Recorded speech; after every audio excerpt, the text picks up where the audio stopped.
source. Adapted from archaic translation by W.H.D. Rouse.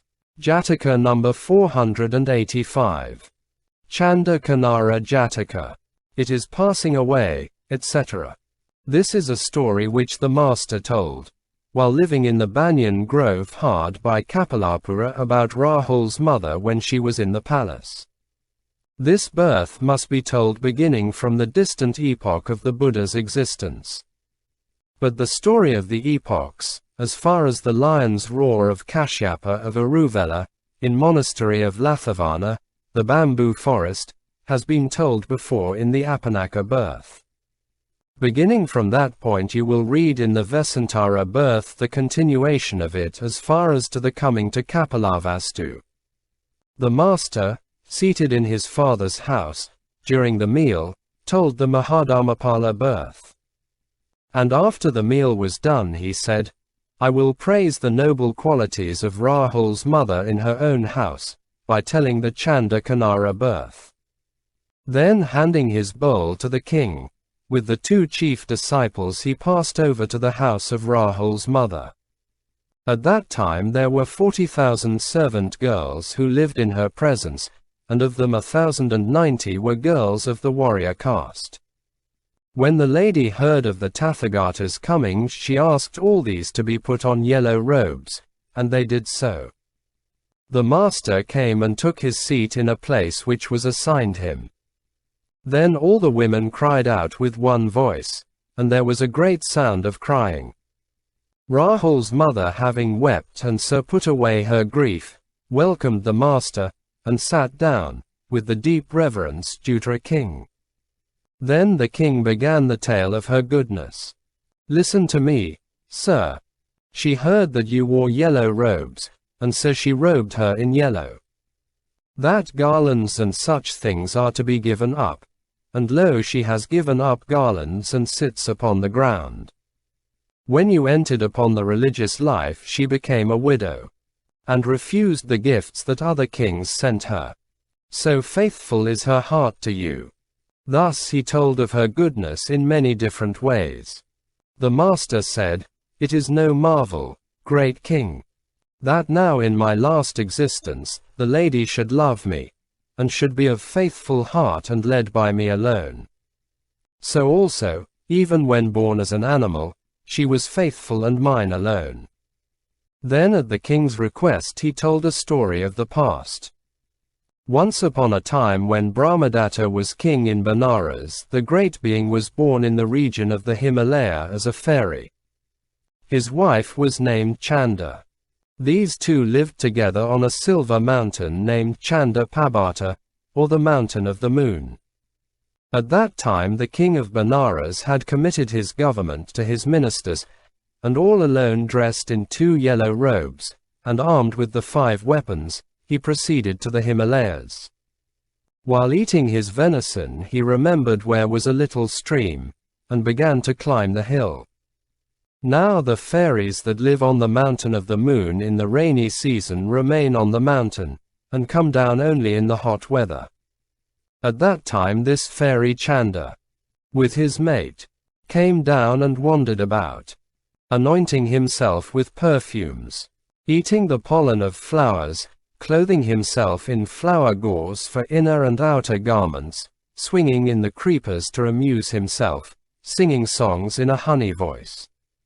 He too came to this stream, and at one halting place he went down into it with his wife, scattering flowers about and playing in the water.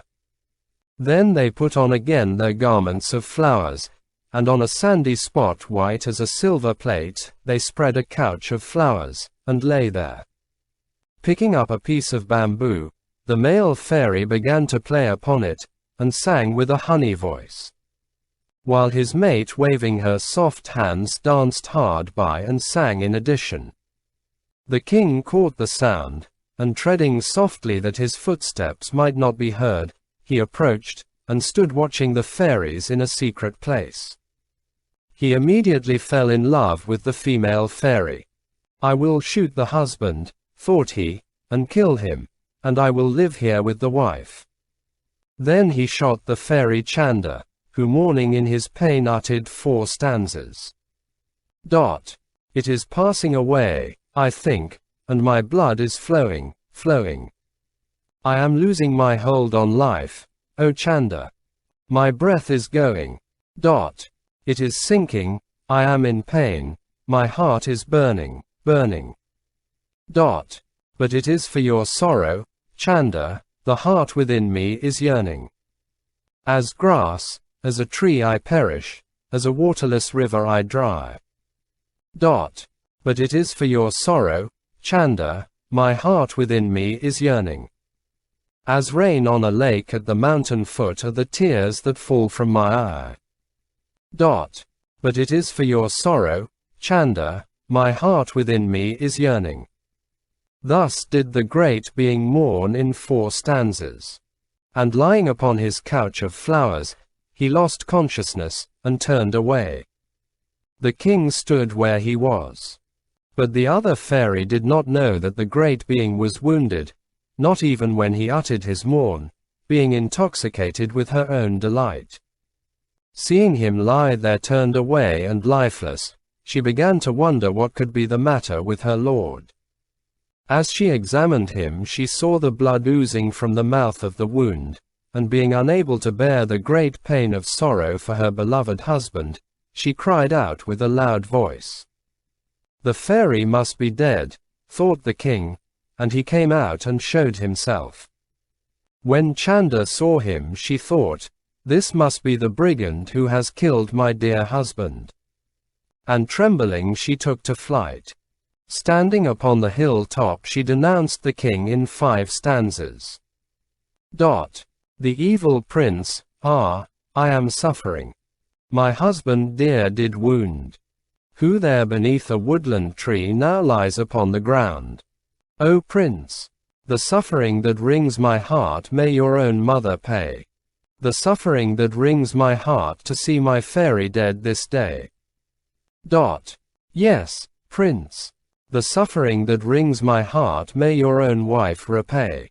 The suffering that wrings my heart to see my fairy dead this day. And may your mother mourn her lord, and may she mourn her son, who on my lord most innocent for lust this deed have done. And may your wife look on and see the loss of lord and son, for you upon my harmless lord for lust this deed have done. When she had thus made her moan in these 5 stanzas, standing upon the mountain top the king comforted her by another stanza. Weep not nor grieve. The woodland dark has blinded you, I think. A royal house shall honor you, and you shall be my queen. What is this word you have said? Cried Chanda, when she heard it. And loud as a lion's roar she declaimed the next stanza. No. I will surely kill myself. Yours I will never be. Who killed my husband innocent and all for lust for me? When he heard this his passion left him, and he recited another stanza. Live if you will, O timid one. To Himalaya go. Creatures that feed on shrub and tree, the woodland love, I know. With these words he departed indifferent. Chanda so soon as she knew him gone came up and, embracing the great being took him up to the hill top, and laid him on the flat land there. Placing his head on her lap, she made her moan in 12 stanzas. Here in the hills and mountain caves, in many a glen and grot. What shall I do, O fairy mine, now that I see you not? The wild beasts move, the leaves are spread on many a lovely spot. What shall I do, O fairy mine, now that I see you not? The wild beasts move, sweet flowers are spread on many a lovely spot. What shall I do, O fairy mine, now that I see you not? Clear run the rivers down the hills, with flowers all overgrown. What shall I do, O fairy mine, now you have left me lone? Blue are the Himalaya hills, most fair they are to see. What shall I do, O fairy mine, now I see not you? Gold tips the Himalaya hills, most fair they are to see. What shall I do, O fairy mine, now I see not you? The Himalaya hills glow red, most fair they are to see. What shall I do, O fairy mine, now I see not you? Sharp are the Himalaya peaks, they are most fair to see. What shall I do, O fairy mine, now I see not you? White shine the Himalaya peaks, they are most fair to see. What shall I do, O fairy mine, now I see not you? The Himalaya rainbow colored, most fair it is to see. What shall I do, O fairy mine, now I see not you? Hill fragrant is to goblins dear. Plants cover every spot. What shall I do, O fairy mine, now that I see you not? The fairies love the fragrant hill, plants cover every spot.